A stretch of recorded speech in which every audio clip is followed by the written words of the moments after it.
Yo, yo, yo, it's your boy Nick from Intune ATL, and I'm here with my friend and colleague, Jordan Luke. Yes, sir, man. He is a content creator. More specifically, he is a videographer, photographer, and creative director. Yes, sir. Yes, sir. Tell me a little bit more about yourself. Just kind of give me a brief intro about you and why people should care about what you have going on. Okay. Well, first and foremost, hey, man, look, I appreciate you, brother. Appreciate you for bringing me on your show and your platform, man. But I'm Jordan Luke, man. I'm a photographer, cinematographer, videographer, producer. Honestly, I'm from Atlanta, Georgia, born and raised. Went to Kennesaw State, and that's where me and Nick met, man, with some of my homies and stuff. And honestly, shoot, I'm just here to inspire people through my art. So yeah.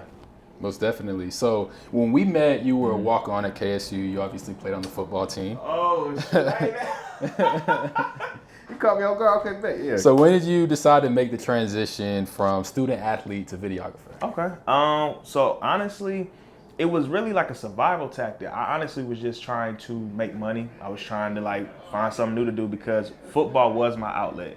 Then when I stopped, I only stopped because they told me that they didn't have scholarship money for like walk-ons, and I was a freshman. They was like, yeah, we usually give it to seniors. And that was 3 years later. I was like, yeah, I'm gonna just have to stop, bro. So I just stopped, and then I just found my way. I started working, and then I found the camera through my boy Horace. So that's my main guy. So yeah. Yeah, shout out to Horace. Yes, man. sir. Yes, sir. So how valuable was a formal education to your career? Because I know that a lot of people in this industry don't always go the college route. Yeah. My mother and my father, they was hard on me about education. My mother did not let me have C's, even B's, I couldn't have that. And so I honestly had to get the education first. So I started out with like exercise science as my major. I wanted to do physical therapy because it still has something to do with sports.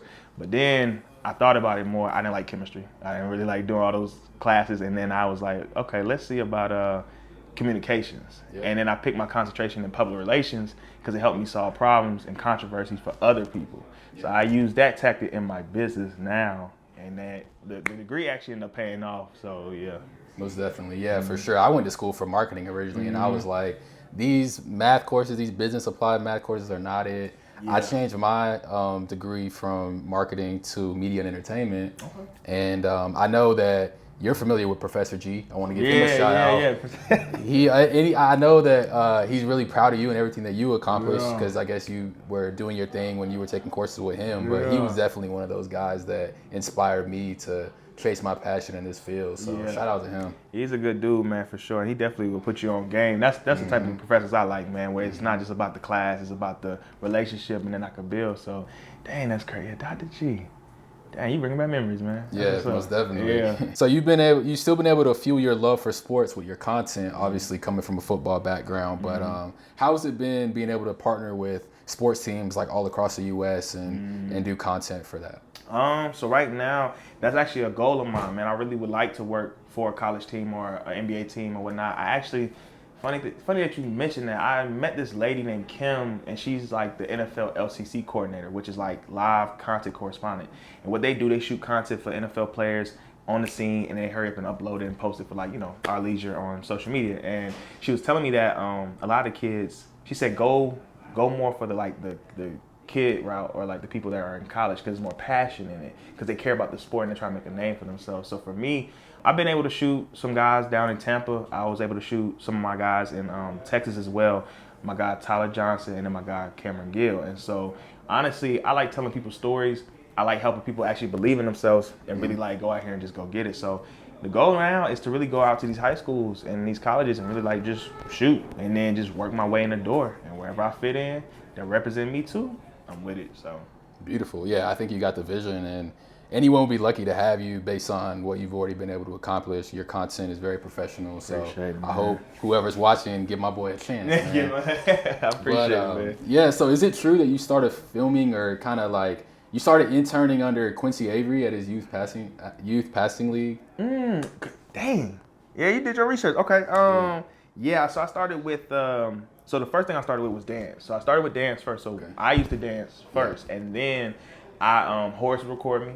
I would edit the videos and try to learn. And then we had a coach and a mentor named Coach Rice. Coach Rice and Quincy Avery are close. They have a youth passing league, the YPL, and they do all the 707s with Cam Newton and things like that. And so we would get our start there on how to even market ourselves. So we'll go out there, shoot the kids, do the practices, and then the parents would be like, hey, can you shoot this? Can you shoot that? And so they had events, baby showers, and etc. So we went from shooting football stuff to now more lifestyle things. Yeah. And that's when we started learning that, photography, videography is a business. And then that's how we got our start for real, yeah. Damn, that's super inspiring. Yeah, and shout out to Quincy, by the way. My boy Jordan Dooley Films, he currently works with him. But I love his story and the fact that, he offered you and Horace those opportunities. That just proves that he does give people in our industry a lot of opportunity, a lot of black men positions to succeed in whatever they, chasing. So it's crazy you say that because, he trained, is it Josh Dobbs? It might be Josh Dobbs, but I know he's worked with C.J. Stroud, Jalen Hurts, Deshaun Watson. Yeah. He's like, I think almost every black quarterback in the NFL or college right now he's working with actively. So he's very like for the people, for the community. Yeah. I respect that. That's what's up, man. Yeah, no, he's a good dude, man. He definitely looks out. That's why I said Josh Dobbs, because when I seen what he just did with the Falcons, I was like, he trained him. Yeah, I'm like, and I was sick over that thing, man.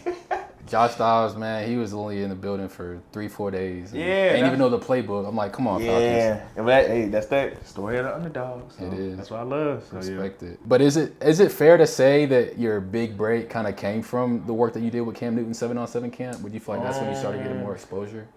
That's a good question. Let me think. I'm trying to think. I feel like my big break where I started getting noticed, there was one video I did in college. I think it was 2019. It was the Lucid Met Gala, and I literally took the song. I mixed 2 songs together, and I had the biggest thing for me when I'm shooting, I like to get candidates of people. So when I'm able to put so many people in one video and they see how they look on camera, they go crazy for it. So then that's when I started getting booked a little more for college events. But then out in the industry, I feel like the Super Bowl was cool. That was dope just to be on the boat with them. But I don't think that was my big break. I think some people think it was, but it wasn't. I actually it was one video. It was the HBCU video for Moneymaker. I did it with my friend Six Solo and Prom's in here, and I shot it, and then Prom edited it, and it went on Watch the Yard, and so it was all the Greek sororities and fraternities. They was all just going crazy in the video, and we was able to bring their vision to life, and we ain't even get paid for it. But that was cool because sometimes I won't say my free work is my best work, but it opens up a lot of doors because it's I'm practicing, I'm learning, I'm just playing with buttons and stuff, just seeing what I can make, and it just opened the door for me. So I think that was one of them. But I gotta say, it was just a couple projects. Honestly, it was the consistency of my name getting out there more, and it was who is this Jordan Luke cat? And then I put my face with my work, and it just did something for me. So yeah. Yeah, I love your work ethic. I feel like every time I'm on Instagram, I always see something that's reminding me of you working, and it motivates me, especially because we went to school together, and there's so many creatives that come out of Kennesaw. So you're definitely one of them that inspired me every day or every time I see your content. So just keep going, bro. Real talk. That's real, man. I appreciate that, man, for sure. Definitely. Yeah. And staying on the topic of sports, we mentioned Cam, we mentioned Quincy Avery. I want to get into the GOAT talk. So describe meeting Tom Brady and Allen Iverson, because those are 2 sports legends, and you had the opportunity of meeting and kind of working alongside them at different events. Okay, so Tom, that was cool. I'm not gonna lie, it was a surreal moment for me because the background of the story is that my boy Cam, we went to high school together. We played in Chapel Hill and Douglasville and stuff, and so a lot of coaches not recruiting. Man, we tried our hardest to play ball, and with him going to Wagner all the way in Staten Island to not getting signed, to getting picked up his first year, and they kept winning games, and I was like, dang, they keep winning games, they might go all the way. And so they went all the way, and then we're in the Super Bowl, and the Super Bowl is in Tampa. So that's how you start off. Yeah. Super Bowl is in Tampa, so they literally got to play in it, and then they won. And then the fact that how they did it, it was and then my boy got to sack Patrick Mahomes in the last couple seconds, and I'm like, that's crazy. And so that story was just one of those championship stories. You can see the confetti and everything. You just thinking wow, you really made it, or you really did it overnight. And so for me to just have my boy do that, knowing what he's been through and stuff, it was inspiring himself. And then with me being able to document it so he could look back on it with his families and friends, that's even better. Cause I'm like, man, look how far we came, bro. Nobody was looking for us. They didn't even respect us at Chapel Hill. We was sorry, bro. We was 0-10 our last year. And so to go from that to people counting you out, to making it, Yeah. it's like we can't be stopped. And as long as we keep God first, we know we gonna make it. And that's why I want all my people to realize. So to bring it back though, meeting Tom, that was crazy because Tom, like, he tall, he cool dude, he was real chill. And I was like, dang, like I'm really right next to Tom Brady. But I wasn't like starstruck, it was just kind of like, how'd I get here? Yeah. Really, you know what I'm saying? And then he threw the trophy off the boat. I was like, oh, he tripping. I was like, man, he was drunk. And it was just fun. But AI is a different story though. That AI is different because I was in Memphis. It was a solo trip. I didn't have Horace with me. I wanted Horace to come, but we had some other stuff we had to do. And so I was just out there shooting, and then I see AI in there. He wearing a Kobe shirt and stuff. And I was like, dang, like, you know. It was just right after his passing. After the passing and everything, yeah. I was like, man. So just seeing AI be so, like, cool, and, like, he dapping up J.R. Smith, all the other people, and then just the camp itself, because I love, like, sport camps. It's cool to see the kids, like, have fun. So AI is definitely one of them ones, and I'm definitely gonna frame that picture in my crib. So, you should. He's a big inspiration to me. Tom, my favorite quarterback of all time. You got to meet two of my legends. I can only hope that I get to meet them too. You definitely. It's opportunity for everybody. That's what I want. Like and it's crazy you say that because I had to look back at myself and say, like, don't be downplaying yourself. Don't be downplaying these moments and stuff. It's like validation. Yeah, you know what I'm saying? So I'm like, man, to even be in the room, I always be like, how did I get here? And I just thank God because that's the only person that I feel like give me the strength to keep going and doing what I'm doing. So, most definitely. Yeah. Well, who's your favorite athlete of all time? Oh, man, it's a couple. Hold on. I know people sleep on him, but I still love Derrick Rose. You know what I'm saying? He was my guy. I love Russell Westbrook. You know what I'm saying? So those are two basketball icons I love. Of course, everybody loves LeBron. You know, Kobe, MJ, all that. I love them too. Yeah. But I feel like them two, they represent how I played. Like, they're just fast and explosive and just, you know, like, they'll go on top of you, just boom, Heart just do that. Lion So too. Them boys got a motor. Literally, the motor. Play everybody. Literally. So I like those type of guys. And football-wise, I mean, you know, I wish I would have met, like, Sean Taylor. And then, who is it? Tyrann Mathieu. Honey Badger. Yeah, Honey Badger. You got Odell Beckham. You got all those folks. There was a running back I used to like back in the day, but he don't play no more. Trent Richardson. I used to like him. Yeah, I like Trent. Yeah. Especially at Bama. He was a threat, bro. Boy, he was boom, boom, just hitting folks. Nice. I was like, man. It used to hurt my heart because I'm a Florida fan. Florida fan, yeah. With that Florida-Alabama, like, SEC championship rivalry used to be crazy when we had Tebow and Harvin and all them guys. Yeah. Back in the day. Definitely. I think sports, man, you can tie sports into any, like, field that you're in, like the drive and the motivation, the discipline and stuff. Like, I honestly, look, I be outside, I might be trying to think of an idea. I'm going outside playing basketball like I'm Russell, just going to the hoop and just, like, thinking, like, man, like, oh shoot, what if I was playing? Like, how would I do it? But that's actually how I get my ideas too. Like, I put myself in the perspective of the person I'm shooting. So if you're a rapper, if you're a singer, if you anything you're doing, you know, artists or all, like, just go crazy with it. So, yeah. Do you feel like with your sports background that kind of, like, carries over into your work ethic? For sure. Because my work ethic came from, like, some militant stuff. Like, when I went to Kennesaw, like, they had us doing so many, like, early morning workouts. Like, they had this one workout on every Friday. It was called FU Fridays, and we would do 5:45 a.m. It would be a bunch of different circuits and stuff. In January or February, we had coaches runs, and that was like an hour worth or 45 minutes of, like, nonstop movement. And you're on the field, but you cannot stop moving your feet. So just going through some of those things, it definitely, like, gave me a lot of discipline. And, like, even with the weight management, like, we had to run. My weight was 195, but if I was 200 or 190, we had to run. We had to get in trouble. So that discipline, it do something for you. What was the moment you started to see, like, real results with your creative endeavors? Because I know you've been working for a long time. I mean, as long as I've known you, so it's been a few years. But was there that aha moment where you were just like, damn, like, maybe I am him? What was it? I'm trying to think what moment it was that I felt like that. I mean, it was really the way people would gravitate to me with the dancing, and then, like, I love music, so, like, I'm not a producer. I used to want to produce, but then I feel like now I'm producing, like, all this, so now I can still put my own twist into it. So I think when I'm able to put my own twist and my own flavor into my work through my clients, that's when it was like, those are the moments where I'm like, I figured it out. I figured out the formula, because it's like anybody can be a photographer, videographer. Right. But to actually shoot a person a certain way, like, it takes a lot of detail, and you got to actually know your clientele. So I like to, like, sit back and ask questions and ask my client, like, oh, what have you been through? What do you like? Things like that. So I think some of those moments, the preparation in my work and the background stuff that I do, or the back end stuff that I do behind the scenes, that's what really helps me be like, okay, I figured it out now. It sets you apart. Sets you apart, yeah. Because I see people, even when people, okay, for example, all right, one music fest. When we were in the pit, I seen so many people just bum rush the stage to shoot so up close. But I'm like, there's different perspectives of a concert, right? Like you could be in the crowd with the people, you could be up close, you could be far back, show the whole stage. Like that's how you tell a story. So even now I'm starting to believe that I'm not even a photographer, videographer no more. I'm more like a photojournalist and a cinematographer because I'm able to actually I look at it as a movie. So just your own personal movie. So yeah. Well, speaking of One Music Fest, I know that this is the second year in a row that you've been like an ambassador. Mm-hmm. How did that opportunity come about, and how's One Music Fest changed from 2 years ago to this year? So I got put on by my friend Anissa. She's honestly she should be my other manager. Honestly, my boy Will's my first manager, but I feel like a woman's perspective also helps a lot of things too because they pay attention to detail. Anissa really put me on game.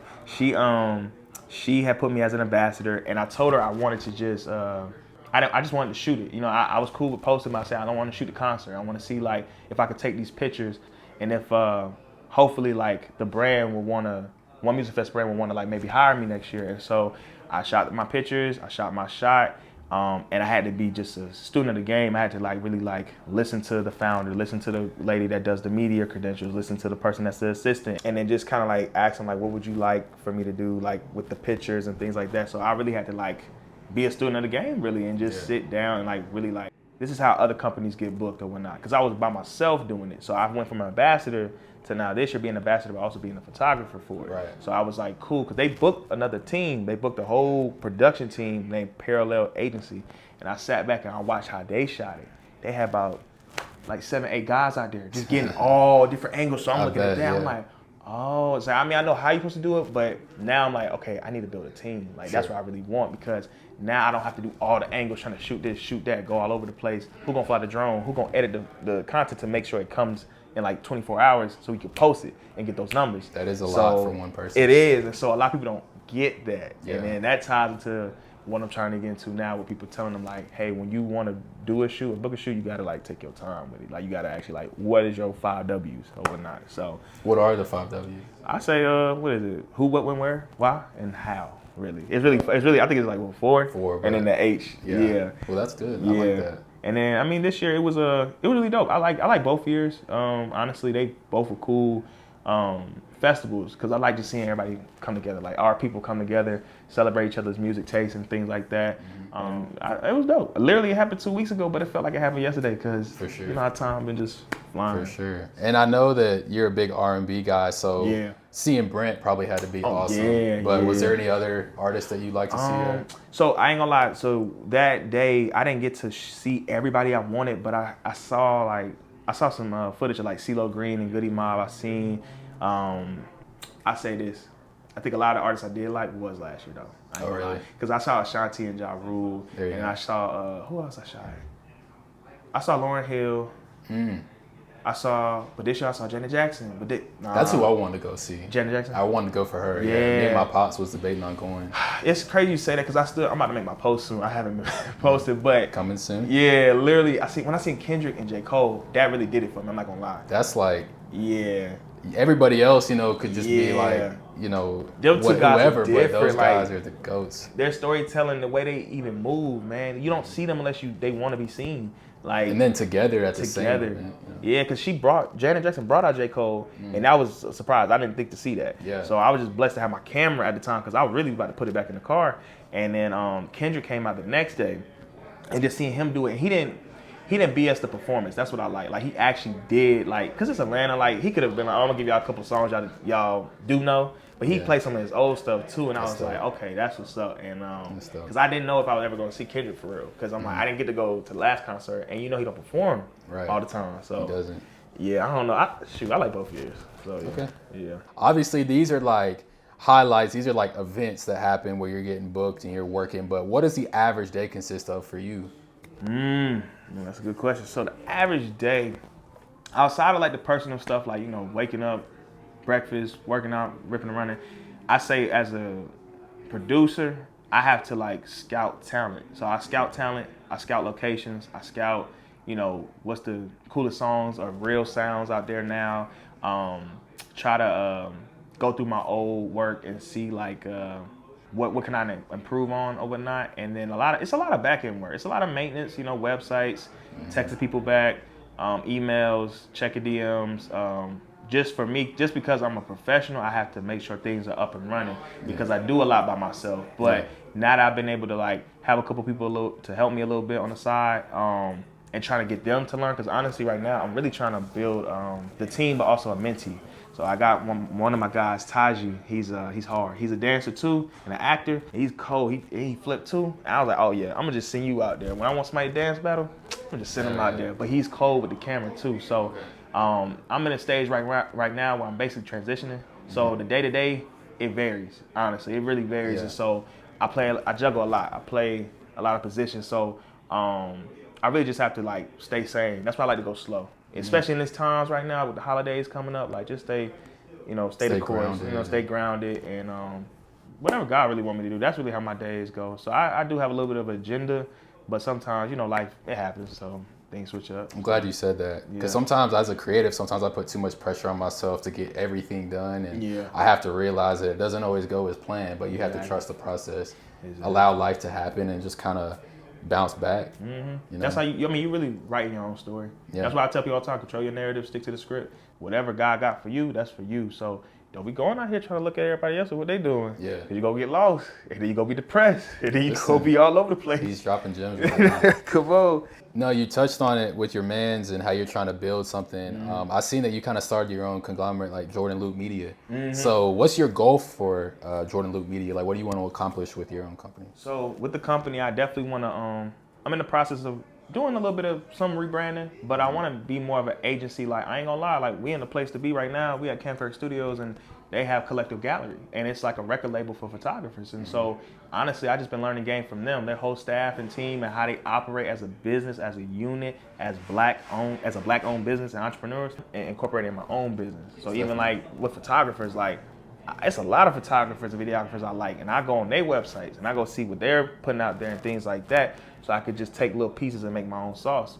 And that's really free game because anybody can do it. It's all reference point. Yeah, like everybody is really inspired by something. So even if you feel like, oh, they copying me, nobody's copying you, bro. Like the script never changed. And nothing under the sun is original, but as long as you add your own individuality to it, I think that makes it authentic to to whoever. Exactly, that's what it's about. So yeah, so right now that's what we're working on for the brand, and just making sure that we can reach different demographics, different brands, different companies. I don't want it to just be solely strictly do this. Like if I'm able to build a team of different shooters or different people that can be versatile, that's cool. Maybe one day I want to do weddings. Maybe I just want to do, corporate headshots for people, or maybe go down and do cars and exotic stuff, like whatever. But at least we're going to try and see what we like, because it's a part of the process. So. Well, I guess between photography and videography, what's your favorite medium to shoot? Because I know we kind of talked about this off record, but I really want to know because you do both. So if I want to produce fast photos is actually easy to produce. If I want to tell a story though, and I want to like really get in depth and like really bring and pull emotion, I love video. Video was my first thing I learned. I learned that first because it was harder. So I didn't want to learn photos. I feel like photos, you use the iPhone.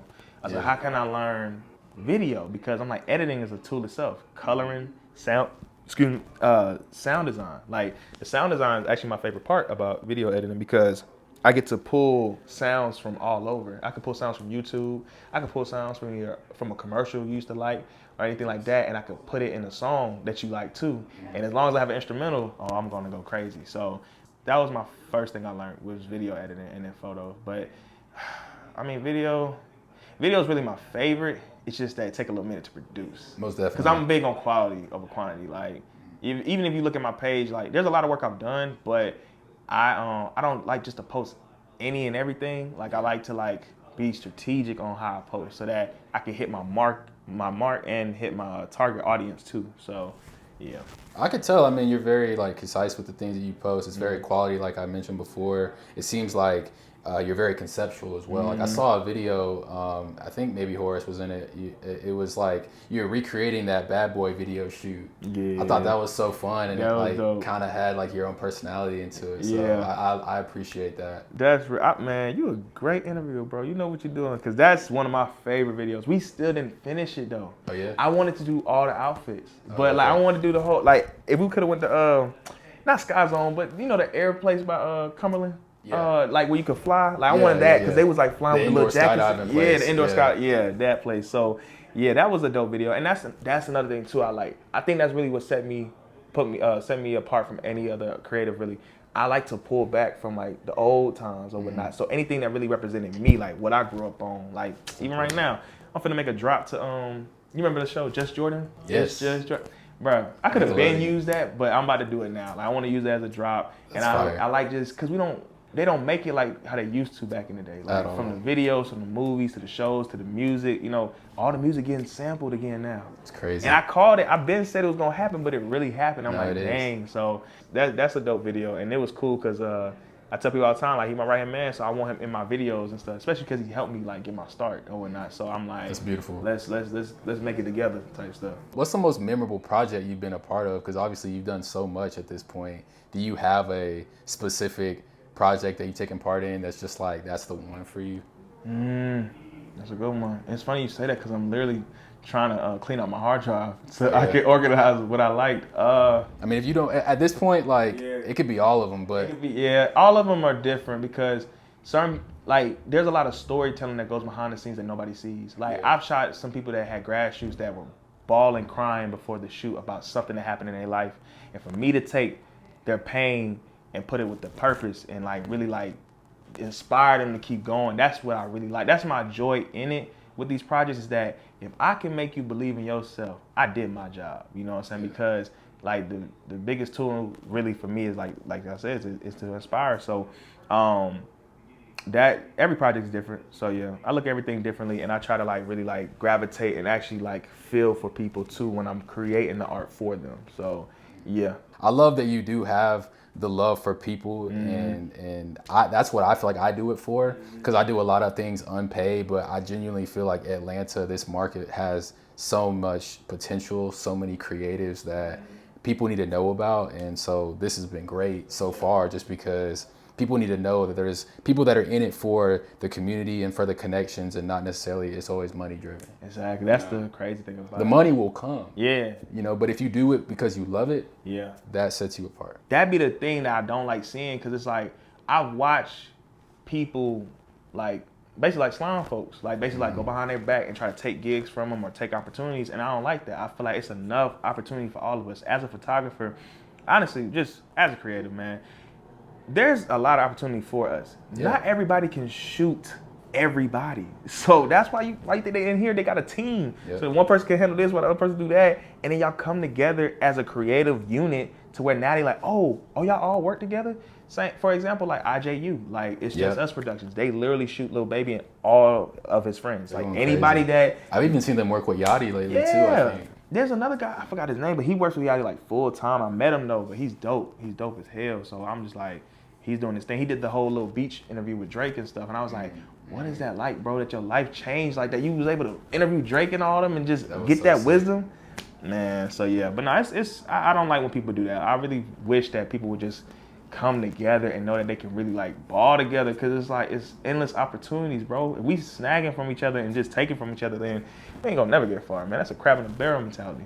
Well, honestly, it's like that's people chasing that instant gratification, but it's a lonely road when you slime people out. I mean, you're building a community, Kirk's building community, and when times get hard or when opportunities present themselves, like the genuine folks, those are going to be the ones that stand out and that are able to have like, I don't know, just a career instead of just like that instant clout or, you know, a short fizzle out, you know. It's all about just sustaining yourself and standing on morals and principles. Exactly, and that's what it's about. And I mean, you're going to last long. I mean, because we see it all the time. When people chasing clout and stuff, they trying to hurry up and do this, hurry up and do that, get all the attention. But my thing is, can you even manage it? Like, can you even handle the heat that come with that? Things like, come and go. And, you know, it's like... and people, I think Melvin Gregg is a actor that was on Man Boy from Snowfall. He mentioned something about him going viral every day. He said it's a job, because every day I got to try to go viral again. Even why you think it's a lot of pressure? How you think, and no offense to nobody I'm about to say, but like, how you think Shiggy went through what he went through? Yeah. He was on top and then he failed. Yeah. And there's other people that's the same way, but Melvin Gregg was saying that he decided to go towards the acting route, because at least when he's acting, he's doing a show, he don't have to worry about where that money's coming from because he done completed the show and the seasons. Exactly. So even every time they keep airing, he gonna keep getting paid. But with this Instagram stuff and all that, you gotta keep going viral. You gotta keep doing this. You gotta do stuff that you really don't want to do that go against your morals and beliefs to show people that like, oh yeah, look at me. And it's like, but do you even really stand for that? Like, is that really like a part of you want your mom, your dad, and everybody else to see this? It's an interesting perspective. You know what I'm saying? So yeah, and I mean, people gonna do it. You know, attention is really the new currency. You know what I'm saying? So that's the likes and followers. That way more than money nowadays to some folks. I mean, you bring up an interesting point, and I know that you have gotten good attention. So when did those brand partnerships start to roll in? Because for you, I know that you partnered with like Red Bull, with some other really cool brands. So how does it feel to have those opportunities, to be blessed with those opportunities? And two, like, when was that moment that they started to kind of like present themselves? Honestly, I would say it's my team. Like I said, my boy Will, he worked with Red Bull. So I love when people really try to like put you in rooms that they know that you would love to be in, and they have the opportunity to do it, and they pull you in there. But it's not about just me getting it, it's about all of us getting it together. So that's why, like, with him being my manager, it helps because even with ESPN stuff, like, he worked at ESPN too. So for him to do that, he was like, okay, let's bring our people in here to get the job done. And we stay on each other very hard to like make sure we're on top of our stuff, because at the end of the day, we are black. You know what I'm saying? They look at us differently. You know, so we have to go out here and actually produce and really like stand on business, and like just we have to do more. You know what I'm saying? So I definitely, like, when those partnerships came in, it was cool because I was like, oh man, like this is the start of it. How far can we really take it? Like, what if we really had like a pitch sale, and we did this and we did that, we did all the information, and we presented to them to like be their in-house people. Yeah, we're still building, we're still growing, so that's the main thing. So me and my team, that's the main thing that we're focusing on, is trying to get everybody in position to like, all right, when we need to release the cannons and shoot our shots, everybody hitting something. So I love that, and I love how you're bigging up your team, because it does take a team to be successful in this industry. You know, it takes, whether it's a small team or, you know, a major corporation. Like, sometimes people put too much pressure on themselves to do everything, and I see it seems like you know the value of having a solid foundation behind you. Yeah, so you don't want to burn out, man. That burnout is real. I go through it. I don't go through it often, but time to time, like, it just depends on the seasons or whatnot, because you're trying to produce, you're trying to get things out, and you're trying to, honestly, you're trying to make everybody happy. Yeah. And that's one thing I'm learning right now. You can't be a people pleaser, man. Like, you can only like focus on yourself and do what you can. But having that team will bring you out farther or whatnot, and take you a long way. Because like you said, you're doing it by yourself, you will burn out. You can't do everything. So yeah. Well, that's a good segue into my next question. What's the biggest misconception people may have about you in this line of work? Let me think. Biggest misconception. Oh, I know that one. They always say I'm traveling. They be like, you always traveling. I'm like, man, I'm here. Like, I be in Atlanta. I just travel time to time. And when I do, usually, that's just how I am. I don't like jinxing stuff. So I don't like really announcing when I'm about to do something. I just like to do it. And when I do it, then you see it, and it's like, dang, he here, he there. Well, I was quiet for about 2 to 3 weeks, and now I'm just having to go out of town. Now you saying I'm traveling. So it's like, yeah, that's one misconception. Two, now this is just for all my creators and photographers and stuff. Thinking that we can edit it out. Like, when girls be like, oh, he can fix that. He can edit it out. Yeah. No. Do your makeup and everything else beforehand. Take care of everything at home before you come here, because I'm not Dr. Miami. I'm Jordan Luke, and this is what I'm doing. I'm here to take these pictures, and that's it. And edit this video. But yeah, that's another misconception. I think I'll say this too. And I tell my homies this too. I say, watch how you present yourself on the internet too. Because as a photographer, videographer, people might think if we're shooting all these celebrities or shooting whoever, oh, they got bread because they got bread. That is not always the case. These celebrities, these influencers, like, there's some good ones, don't get me wrong, but business is business, and people gonna take care of themselves at the end of the day. They don't like to pay on time. Like, we talked about the net 30s and all this. They don't want to pay on time. They'll take an edit from you and post your stuff without tagging you and try to run off on you and stuff. And so when I tell my guys, when we shoot these people, make sure that you still show your process or whatnot, showing that, like, this is what I did, this is how I grinded, this is how I got here, but we still got work to do. Because I'm not really relying on my source to be with one person, because he can cut my water off at any time. And once he does that, then I'm out. Like, oh, dang, I thought I was going to be on tour with him. Well, hey, he got locked up. So what you gonna do now? That's such a. I feel like I've heard that story more recently. Like I was watching a Cole Bennett interview that he did with Kids Take Over, and he was saying that like he had this opportunity when he was like first starting out, like maybe within a year or two of him starting Lyrical Lemonade, and he had done some work with Migos, and you know, they flew him out to Atlanta.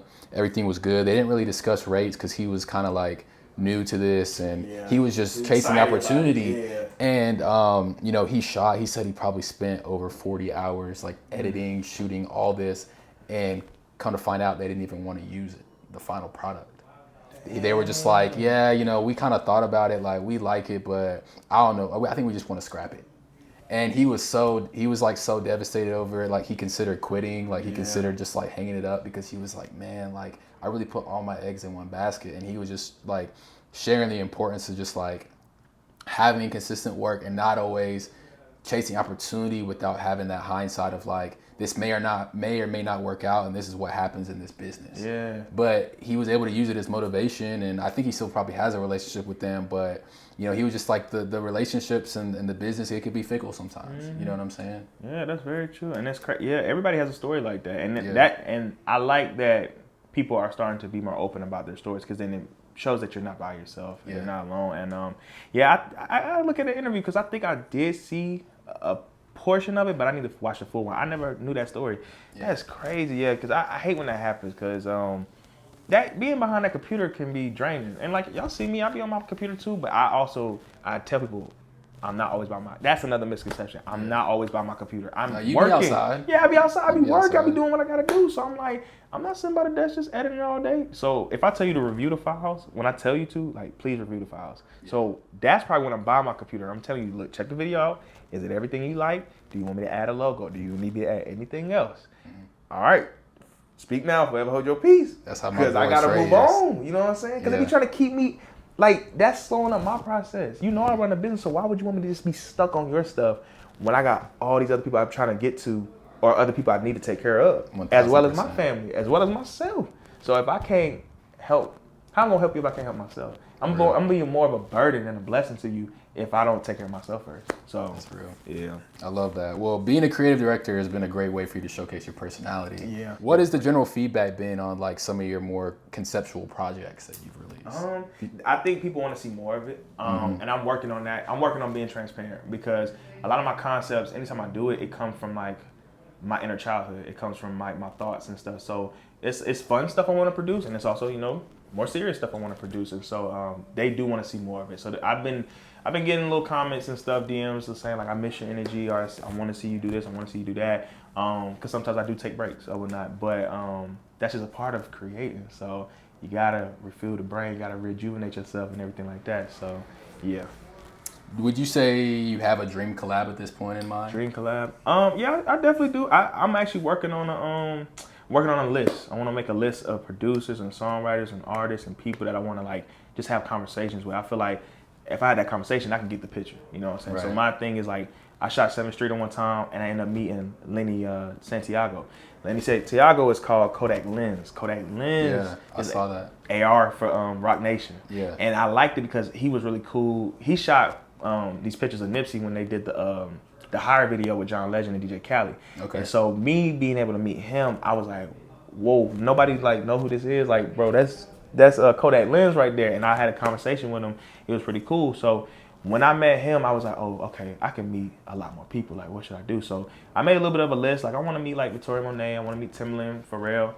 I definitely want to meet Pharrell. Yeah. We got him in here. So, I mean, shoot, Pharrell. Shout out to this studio, man. man. Like, Pharrell, man, like, this is crazy. Like, so, Pharrell, Timbaland, I want to meet Kanye. I want to meet, you know, it's a lot of people I do want to meet, because I think those conversations could spark a lot. It could really probably spark my brain, and then I could inspire you. Yeah, and I could pour it out to everybody else. That's the goal.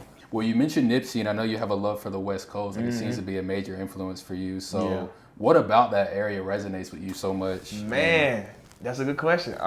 So personally for me, like when I first started dancing, I was crumping. So like Stump the Yard and You Got Served, really Stump the Yard. That was the crumping era. So like Tie Dyes and Roz and all that, I used to watch that a lot. So the West Coast just has a bounce to it. So when I was in middle school and high school, I was trying to put people on to just like DJ Mustard and YG and Nipsey and Ty Dolla $ign and Dom Kennedy and just all these different artists because I love the music here. The South ain't going nowhere, you know what I'm saying? They like Andre 3000 said that the South got something to say. But I like to also learn different cultures and stuff. So I'm like, ooh, West Coast. I just love how they have all those videos, not videos, movies out there, like Love and Basketball, Training Day, all that. Like I always tell people, what is it like to go to school in California? Like to go to USC. And you can go to class, but then you can go to the beach later. You can go to the mountains here. You can go over here in the hood. I almost feel like they take it for granted. Yeah, you know what I'm saying? We didn't have that like at all. What we had is a cul-de-sac and a basketball goal and a green box. That's all we had. And you go into somebody's house maybe or whatnot. But I'm like, man, like the West Coast is really dope, and I do like the energy over there too, because it just seems like it's not better than here though. But it just like I just love the atmosphere of it. Just meeting people. There's a lot of creatives out there, and there's a lot to do. Like I love palm trees too, so that's why. But no, I mean like everybody know like I love Nip and I love everybody over there. So I just like what they stand for too, especially like being a black man trying to make it and you going through a lot of obstacles. I love the storytelling too, because like even like Kendrick, like I forgot what song it was, but he was like, I hit the back window in search of any Nintendos, and he said something like, I made a left, I made a right, then I made a left. That storytelling was hard when he did it on Good Kid, Mad City, because I'm like, he's telling you how they broke through somebody's house and like they was trying to hide from the cops and stuff. And I'm like, he gets it. That's crazy. And I resonate with a lot of like one of my favorite West Coast cats right now is Vince Staples. I love Vince, and I've loved him for a while. Yeah. But I also love like Blast. Oh yeah. And to the right. Yeah. To the right. And I know you love Blast too, but man, they got it. They got that sauce. Yeah. Tyler the Creator. They're just so different. Yeah. You know? It's the vibe. And I ain't gonna lie. Everybody know I keep saying this. I tried my hardest to get people to listen to Blast because when I heard them, the story of it is that it was Nip and Bino. Yeah. So Bino was Nip's protege. Yeah, I know they were in the same. They signed to his label. And then Blast was producing music, so he's not getting seen like that. I didn't realize that. So he was producing Bino's beats, not all of them, but just a couple of them. And so then Blast started singing, and then Nip died and stuff, and so Bino and Blast came together, and they just did that, and I was like, that's so crazy because seeing them two come together, and in that time when the whole city was just mourning Nipsey's loss, and then even Kobe too, right after. Something to be excited about though. Yeah, it like rebirthed LA a little bit, and so hearing that, I was like, man, like that's what's up, because I feel like LA don't get enough love with their artists. Like I don't feel like they really do, because it's like a crab and a barrel mentality. That too, and then it's also just I don't like, even when I try to bring it out here, a lot of people don't listen to it. But when I listen to like Larry June or somebody else, like they'll vibe to it. So I'm trying to get everybody to start vibing to the music, and then like music is medicine. You know what I'm saying? It can harm you or it can heal you depending on how you want to use it. So well, you kind of did mention your love for dance. So where did that come from? Like, were you dancing at an early age? Yeah. I was dancing as a kid, man. Just watching the music videos over and over again. 106 in Park. I ain't use YouTube back then like that, but that was on the TV. So I would like, 106 Park come on, if the music, like Chris Brown, if he did give me that. I was going to get into Chris. Yeah, I know you love TV, man. I do. Watching him there, I would just keep watching the videos over and over again, and I would just mimic it and practice it. And then my grandma had a VCR and a DVD player, so I would watch You Got Served and all that just over and over again until I learned. And then, of course, Michael Jackson, Usher, and Chris Brown. And any dance movie, Step Up, all that, I just kept watching it. And you know who's an underrated dancer that I always used to love? Omarion, bro. Oh yeah, he is. Nobody talk about it like cold, that. Bro. He's cold. Like you saw him in Touch, and what else? He got a lot of stuff in general. So yeah, they killed that. And him and Columbus Short. I was surprised Columbus Short could dance like that, but because he was in Stuff Yard. But Marcus Houston. Marcus Houston. Yeah. Is it Marcus? I'm tripping. I think Marquise Houston. Maybe no. I think it is Marcus Houston, isn't it? Oh God. Oh well. But yeah. Sorry if we mess up. Yeah, my bad.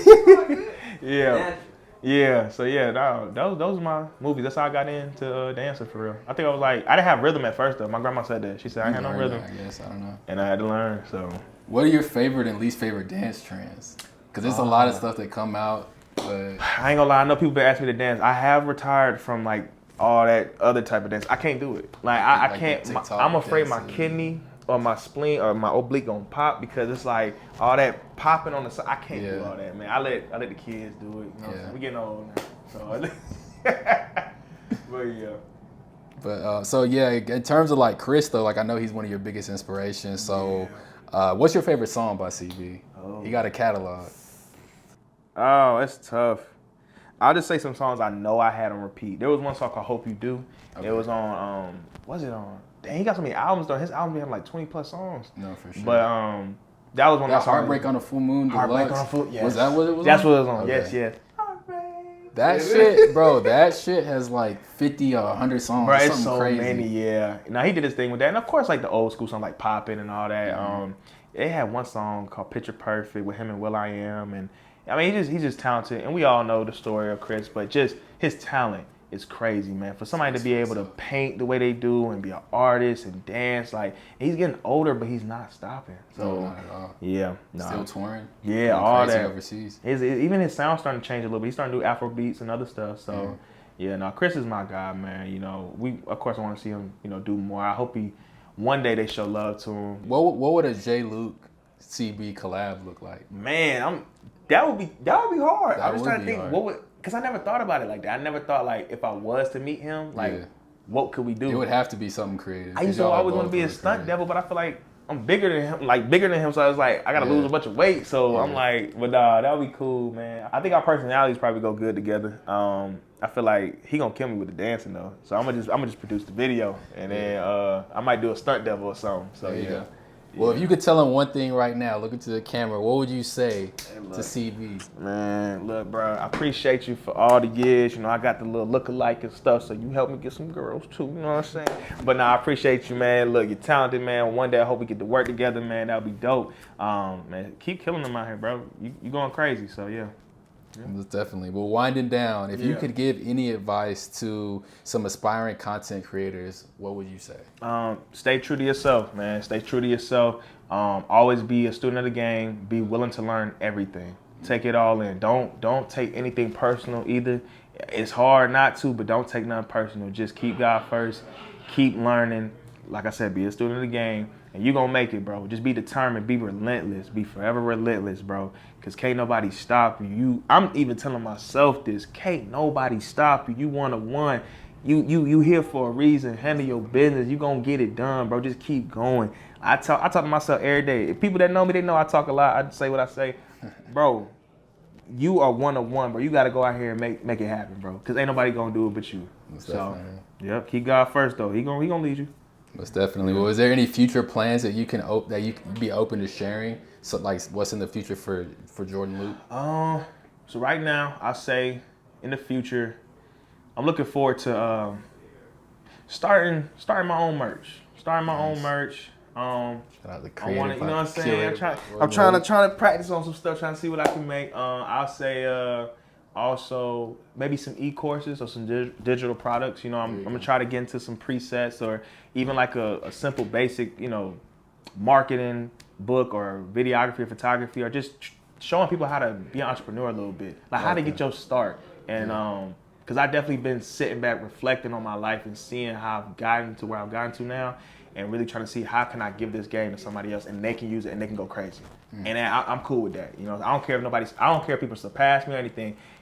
If I can give you the game and you can use it and I ain't hide it from my people, that's what I'm with. So that's what I'm looking forward to in the future, for real. So that's beautiful, man. I'm leaving this interview inspired right now. You're a leader, bro. Seriously, I want to thank you for sitting down with me. You're a leader. You have a lot to be proud of, and I hope that everyone else watching this sees that. But I'm gonna continue to support you, and I really wish you the best, man. Likewise, man. Hey, I appreciate you for even just putting me on this platform to talk to you and just get to catch up, man. Like, man, you doing your thing, man. I can't wait to see what you do with everything you got going on. That's why I respect it and I admire it too, because I love seeing other people that came from where we came from and go out here and go get in it, man. So you're gonna do it. Thank you, bro. For sure. Well, this has been Get In Tune with Jordan Luke. Yes, sir. Appreciate you, man. Yeah. Hey, man, that was dope.